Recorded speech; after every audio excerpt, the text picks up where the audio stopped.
చేస్తానన్నమాట.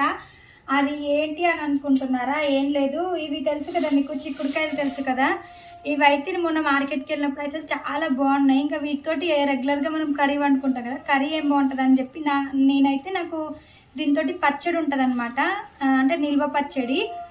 అయితే చాలా అంటే చాలా బాగుంటాయి. చూస్తున్నారు కదా ఎంత బాగున్నాయో. దానికోసం అయితే ఆ రెసిపీ మీకు చూపిద్దామని అయితే నేనైతే రెసిపీ చేస్తున్నాను. ఇంకా ఫస్ట్ ఇలా ఉంటాయి కదా, ఇలా ఉన్న చిక్కుడుకాయలని ఇప్పుడు ఇలా ఉన్నాయి కదా, వీటిని ఇలా 2 sides ఇలా తీసేసుకోవాలి. ఇలా తీసేసుకొని మొత్తం ఇలా పోల్చుకొని ఇలా పెట్టుకోవాలన్నమాట. దాని తర్వాత ఇవి వాష్ చేసి ఎండబెట్టాలి. కొంచెం అంటే వాటర్ తడి లేకుండా ఎండబెట్టుకోవాలన్నమాట. ఇంకా ఫ్యాన్ గాలికైనా నార్మల్ ఎండకైనా ఒక వాటర్ లేకుండా తడి లేకుండా అయితే ఎండబెట్టేసుకోవాలి. ఆపు.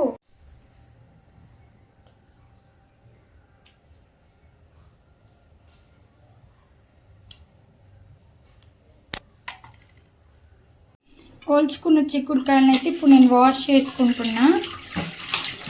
ఇలా మొత్తం వాష్ చేసుకోవాలి. చిక్కుడుకాయలు అన్నీ అయితే ఇంకా వాష్ చేసుకుందాం. వాష్ చేసుకొని ఇంకా నేను చెప్పాను కదా, వీటికి కొంచెం ఫ్యాన్ గాలికైనా ఎండకైనా పెట్టుకోవాలని, తడి లేకుండా అయితే పెట్టుకోవాలి.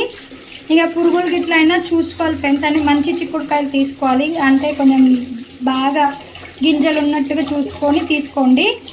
అదే ఇలా ఎండకైతే పెట్టుకోవాలి. ఒక 15 నిమిషాలు అట్లా తడి మొత్తం పోయేంత వరకు అయితే పెట్టుకోవాలి. దీని తర్వాత అయితే మనం వేరే ప్రాసెస్ చూద్దాం.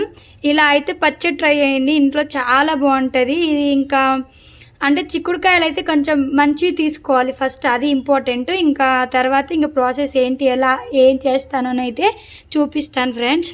ఇప్పుడు చిక్కుడుకాయలు అయితే ఎండలో పెట్టేసుకున్నాంగా. ఇప్పుడైతే నేను చింతపండు ఉంటుంది కదా, ఒక 2 నిమ్మకాయ సైజ్ అంత చింతపండు తీసుకొని ఇలా గుజ్జు అయితే ఇలా తీసేసుకున్నా. ఇప్పుడు నానబెట్టి గుజ్జు తీసుకున్నాం కదా, దీన్ని అయితే మనం స్టవ్ మీద పెట్టి కొంచెం ఉడకనివ్వాలన్నమాట. అంటే మళ్ళీ తర్వాత ఫ్రై చేస్తాం కదా, ఇంకా అప్పుడు దీన్ని మళ్ళీ కుక్ చేయం కదా. ఇప్పుడైతే దీన్ని ఇలా పెట్టి ఇంకా ఒక 2 minutes అట్లా ఒక పొంగు వచ్చేంత వరకు అయితే, కొంచెం థిక్గా అయ్యేంత వరకు అయితే దీన్ని ఉడికిద్దాము. చూస్తున్నాం కదా, ఇలా అయితే ఇంకా స్టవ్ మీద పెట్టేసి ఇలా కొంచెం థిక్గా అయ్యేంత వరకు అయితే ఇంకా చింతపండును అయితే ఇలా ఈ గుజ్జును అయితే ఇలా కుక్ చేసుకోవాలి.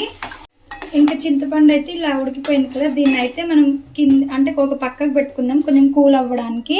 ఒక పక్కకు పెట్టుకున్నాక ఇంకా గ్యాస్ మీద వేరే ఒక గిన్నె పెట్టుకొని కొంచెం ఇంకా అది హీట్ అయినప్పుడు మనం ఇంకా పచ్చడిలో యూజ్ చేస్తాం కదా కొన్ని మెంతులు, అంటే ఒక 1/2 స్పూన్ అట్లా మెంతులు వేసుకుందాం. ఇక మెంతులు ఇంకా జీలకర్ర వేసుకొని ఇంకా లైట్గా ఇక ఇలా 1 స్పూన్ ఇట్లా జీలకర్ర గిన్నె పెట్టాం కదా. ఇప్పుడైతే 1 స్పూను మెంతులు వేసుకుంటున్నా, ఇంకా 1 స్పూన్ ఏమో జీలకర్ర వేసుకుంటున్నా ఫ్రెండ్స్. 1 స్పూన్ జీలకర్ర. ఇవి రెండు అయితే కొంచెం లైట్గా ఫ్రై చేసుకోవాలి, కొంచెం కలర్ మారుతాయి కదా, అప్పటి వరకు అయితే ఫ్రై చేసుకోవాలి. చూస్తున్నారు కదా తొందరగా అయితే ఫ్రై అయిపోతాయి. ఇప్పుడు ఫ్రై అయిపోయిన తర్వాత ఇంకా మిక్సీ జార్లో వేసి వీటిని అయితే పౌడర్ చేసుకుందాం. ఇంకా కొంచెం కూల్ అయిన తర్వాత అయితే వీటిని పౌడర్ చేసుకుందాం. ఆ పౌడర్ పట్టుకున్నాం కదా, ఆ తర్వాత అయితే ఇప్పుడు చిక్కుడుకాయలు చూస్తున్నారు కదా, మొత్తం అయితే ఇంకా ఇలా ఆరిపోయాయి అనమాట. వాటర్ ఏం తడి అయితే లేదు, చూస్తున్నారు కదా. ఇప్పుడు ఒక గిన్నె పెట్టేసుకొని ఇందులో అయితే ఇంకా ఫ్రై చేసుకోవడానికి అయితే ఆయిల్ పోసుకుందాం. ఇంకా ఆయిల్ పోసుకున్న తర్వాత ఇంకా కొంచెం హీట్ అయిపోయిన తర్వాత ఇప్పుడు చిక్కుడుకాయలు ఉంటాయి కదా, ఇవి అయితే ఇంకా ఆయిల్లో వేస్తున్నా. చూడండి ఇలా ఆయిల్లో వేసుకుందాం. ఇలా అయితే ఫ్రై చేసుకోవాలి. ఇంకా కొంచెం లైట్ బ్రౌన్ కలర్లో వచ్చినప్పుడు అయితే మనం వేరే గిన్నెలో అయితే తీసేసుకుందాం. చూస్తున్నారు కదా, ఇలా మొత్తం ఫ్రై చేసుకోవాలి. ఇలా ఫ్రై అయిపోయాయి కదా, వీటిని అయితే ఇంకో వేరే గిన్నెలో అయితే తీసేసుకుందాం. అన్ని చిక్కుడుకాయలు అయితే అన్ని వేరే గిన్నెలో తీసేసుకొని ఇంకా దీన్ని కొంచెం కూల్ అవ్వనివ్వాలన్నమాట. మరి వేడి మీద అన్నీ కలిపితే బాగోదు ఫ్రెండ్స్, కొంచెం అయితే కూల్ అవ్వనియాలి. ఇంకా మిగతాయి కూడా ఉన్నాయి కదా, ఇవి కూడా మొత్తం అలానే ఇప్పుడు ఎలా అయితే ఫస్ట్ ఫ్రై చేసామో అలానే ఫ్రై చేసుకుందాం. వీటిని కూడా సిమ్లోనే పెట్టుకోండి. నేనైతే మర్చిపోయి కొంచెం హైలో పెట్టుకుంటే మొత్తం గింజలన్నీ బయటకు వచ్చినాయి అనమాట. మీరైతే కొంచెం సిమ్లో పెట్టుకొని ఫ్రై చేసుకోండి. ఫ్రై చేసేటప్పుడు మనం సెకండ్ టైం వేసుకున్న చిక్కుడుకాయలు కూడా మంచిగా ఫ్రై అయిపోయాయి కదా. ఇప్పుడైతే నేను గ్యాస్ ఆఫ్ చేసేస్తున్నా. ఆఫ్ చేసేసి మిగతాయి అన్నీ కూడా ఇప్పుడు ఫస్ట్ మనం తీసాం కదా అలా మొత్తం ఇంకా తీసేసుకుంటున్నా ఫ్రెండ్స్.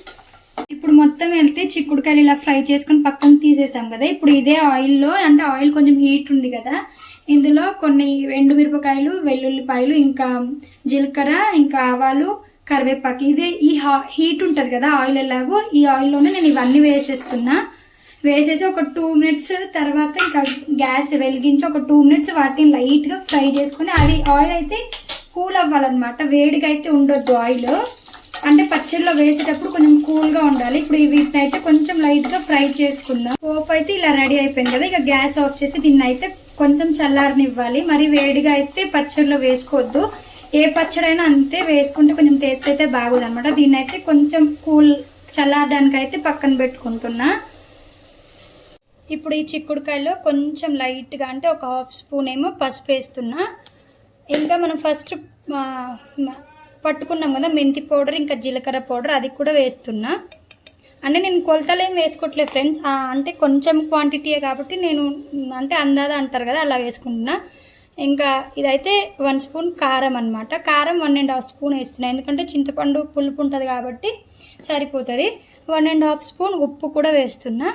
వేసుకున్న తర్వాత మనం ఫస్ట్ పట్టుకున్నాం కదా చింతపండు, ఇంకా మొత్తం గుజ్జు ఉంటుంది కదా, ఇది వేడి చేసుకున్నాం కదా, ఇది కూడా ఇందులో వేసుకుంటున్నా.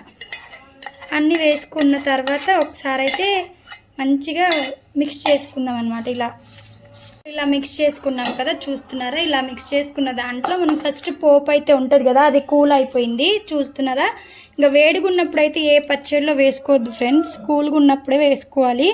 ఇంకా ఆయిల్ కూడా నేను కరెక్ట్ క్వాంటిటీయే తీసుకున్నాను అయితే నేను అనుకుంటున్నా. ఇంకా చూస్తున్నారా, ఇది ఆయిల్ కూడా వేసేసుకొని ఇంకా మళ్ళీ అన్నీ ఒకసారి అయితే మనం కలుపుకుందాం. చూస్తున్నారా కరివేపాకు అయితే ఎంత మంచి, అంటే క్రంచీగా సౌండ్ వస్తుందో. ఇంకా ఇదైతే ఇంకా వేడివేడి అన్నంలో, అంటే ఒక 1/2 అవర్ 1 డే అలా ఊరితే బాగుంటుంది. ఇంకా వేడివేడి అన్నంలో కలుపుకొని తింటే ఫ్రెండ్స్ చాలా, అంటే చాలా టేస్టీగా ఉంటుంది. ఇంకా నార్మల్గా చెప్పడం కాదు కానీ, ఇంకా మీకు పచ్చళ్ళు అంటే ఎలా ఉంటుందో తెలుసు కదా, అన్నం ఉంటే చాలు. ఇంకా ఇప్పుడు ఇలా కలుపుకున్న ఇంకా పచ్చడిని అంతా నేను ఒక చిన్న బాక్స్లో అయితే తీసేసుకుంటున్నా ఫ్రెండ్స్. ఇక మొత్తం ఇలా అయితే తీసుకుంటున్నా. ఇంకా ఇందులో అన్నం కలుపుకొని, ఈ పచ్చడి కలిపిన గిన్నెలో అన్నం కలుపుకొని తింటే ఇంకా తెలుసు కదా టేస్ట్. మనం ఆవకాయ చేసుకున్నప్పుడల్లా మా మమ్మీ అయితే మాకు అలానే పెట్టేదన్నమాట. ఎప్పుడైనా అలా చేసుకున్నప్పుడు అయితే మా మమ్మీ అయితే బాగా గుర్తొస్తుంది. ఇంకా చూడండి, ఇక పచ్చడి అయితే ఇలా రెడీ అయిపోయిందనమాట. ఇంకా ఇప్పుడు మనం పచ్చడి కలుపుకున్నాం కదా, ఈ గిన్నెలో అయితే ఇంకా కొంచెం వేడివేడి అన్నం వేసుకొని కలుపుకొని తింటే ఎంత బాగుంటుందంటే, ఇంకా చాలా, అంటే చాలా బాగా. చూస్తున్నారు ఎంత కాలుతుంది, చూస్తున్నారు కదా. ఇలా అయితే వేడికి అన్నం కలుపుకొని ఇంకా నేనైతే టేస్ట్ చేస్తున్నాను. నేను చేసిన పచ్చడి అసలు ఎలా ఉంటుంది, బాగుంటుందా అని చెప్పేసి. ఇంకా చాలా బాగుంది ఫ్రెండ్స్, నిజంగా చెప్తున్నా. నేను అనుకోలేదు, అంటే మీరు చూసారు కదా, నేను ఏవి ఇంత కొలతలతో అయితే వేసుకోలేదు కదా, నార్మల్గా వేసుకున్నా కదా. పులుపు కానీ అవన్నీ కరెక్ట్గా సెట్ అయిపోయాయి. చాలా, అంటే చాలా బాగుంది, నిజంగా చెప్తున్నా. నిజంగా బాగుంది. ఓకేనా? నా ఛానల్ని ఫస్ట్ టైం ఎవరైతే చూస్తున్నారో వాళ్ళైతే ఏం చేయాలి, సబ్స్క్రైబ్ చేసుకోవాలి, ఇంకా లైక్ చేయాలి. ఇంకా నన్ను రోజు చూస్తున్న వాళ్ళకందరికీ థ్యాంక్స్. Bye friends.